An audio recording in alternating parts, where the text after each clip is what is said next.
how important do you think humor is? And what if you're not funny? Then you've got no chance. I think humor is really important, and I don't like to use it as a strategy Mm, because I don't like to really think of speaking in that way. The manipulative, how can I control the audience's attention? It's such an outdated way of thinking about influence, and I just don't think that it's the only way. yeah. But humor is so important for me to feel like myself.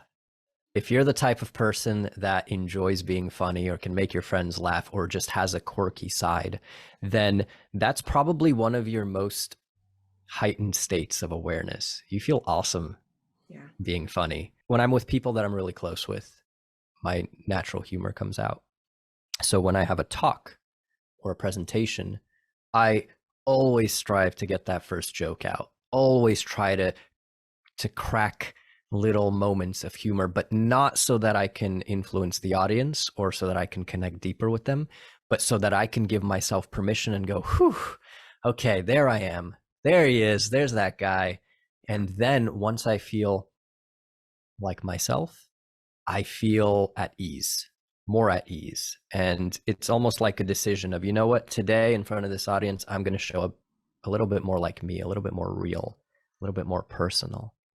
So when I'm in environments where I get tricked into hiding my sense of humor, like we all do in the professional world in some cases, it feels constricting. Yeah. It feels a little bit like I'm not myself. And so people want to improve in those scenarios. And they say, well, what are some strategies and what are some phrases I can use and frameworks? But the problem is you don't feel like yourself. So your thinking brain is jumping into the picture. And I think humor is one of those universal ways to connect with ourselves and to decide, you know what, despite the professionalism, despite the formality, I'm going to let my humanness come through a little bit. Mm.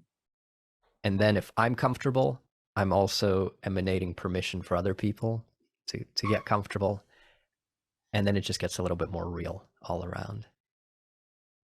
I think the permission piece is huge. Like, not only permission for you as the speaker to show up as yourself, but also, you know, for the audience that, oh, I'm going to have a good time. I can be myself here too. And it becomes more of a conversation than speaker versus audience, which in my experience makes the whole event so much richer. It's such a better engagement for everybody. So, and I've definitely fallen into this trap of, I'm delivering a neuroscience heavy, workshop.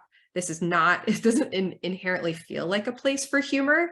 Um, how do you coach people who are maybe going into it that way? Like, because it doesn't feel like the space for like a knock knock joke. Knock, knock. It's dopamine. I'll work on that one. Yeah. Yeah. Even the awareness that this is a serious topic. One of my favorite jokes that always gets a laugh is when I hold public speaking trainings and I go like, so I know everyone woke up today going, fantastic. I can't wait for this public speaking training. It's the way I want to start my morning. So just like the more you are aware of what people are feeling or how they're Yeah. interpreting you, the more you can use that and draw attention to it. We actually have a class every week at Ultraspeaking called How to Be More Funny. It's a good one to take, and it's really, you know what it is. I'm no expert on this, but it's less about how do I turn dry material into humorous material.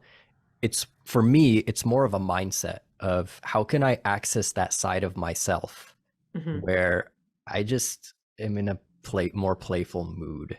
How can I set that intentionality before going into this event? And then the humor will hopefully naturally arise in these small ways to lighten the seriousness of the moment.